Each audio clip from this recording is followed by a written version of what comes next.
everybody, it's Beth at West Coast Wool, and this tutorial is how to prep your blocks for Of a Feather. This is a book by Sue Spargo, and I'm going to show you how to get started. You will be tracing an 11-inch circle for the guide that you'll need. If you have Sue Spargo's template here, this makes tracing super easy. It's just an 11-inch circle that you're going to need. You could just trace this on the dull side of your freezer paper, or you can follow the instructions in the book. And here I've kind of started it and cut it out. So I've folded it into the quarter size of the template, and I have traced it. And what I did was I aligned up these edges here. I traced the circle or the quarter circle, and then I've cut it out, and now I have a nice circle to put on your background.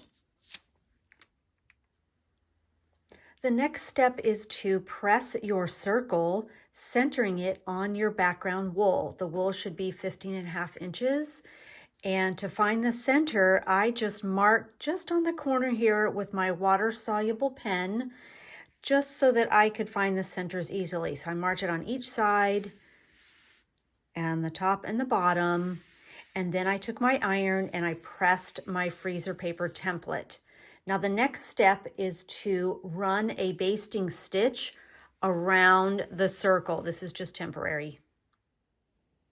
So I've just got some regular sewing thread in a contrasting color, and I'm just going to do a running stitch, just like this,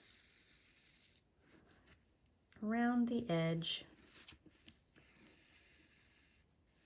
And we're going to do this all the way around.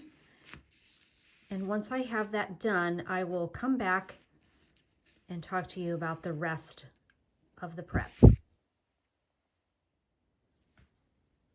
Okay, the next thing you're going to do is you're going to remove the paper. You've got your basting stitch around the circle, and now it's time to pin your rickrack on the outside, just outside of your basted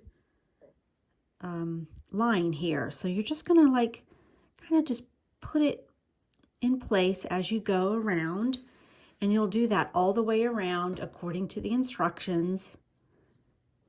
And that way you will have a nice circle ready for your applique. The next part of prepping this block will be tracing our templates onto freezer paper, and we're going to label them. So let me show you how I do it. We're going to be working on this bird here, and if you notice, there are pieces that are tucked under each other. The whole bird here and also the feet all will be tucked under a little bit except for the head.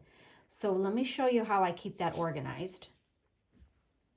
So here's the template that I'm going to be using, and I'm going to trace my pieces. What I like to do is draw little arrows where I need extra fabric and where it's going to get tucked under another piece. So I like to mark it this way, just a little arrow, so that when I go to trace my pieces like this, I've added the extra that I need for tucking each piece. And I also like to label the colors. It just makes organizing a little bit easier. So that's what you're going to do in the next step. You're going to trace. I usually use a pencil. You're going to cut this out on the line. You're going to press this piece, this is the shiny side down, onto your wool with a hot iron. Then you're going to cut this out on the line, cut out your wool on the line, and pull the paper off. And then you're going to be ready to pin baste everything in place. So this should get you started for the prep for my class, or if you're just working on the project on your own. If you have any questions, please let me know. You can comment below or send me an email. Thanks.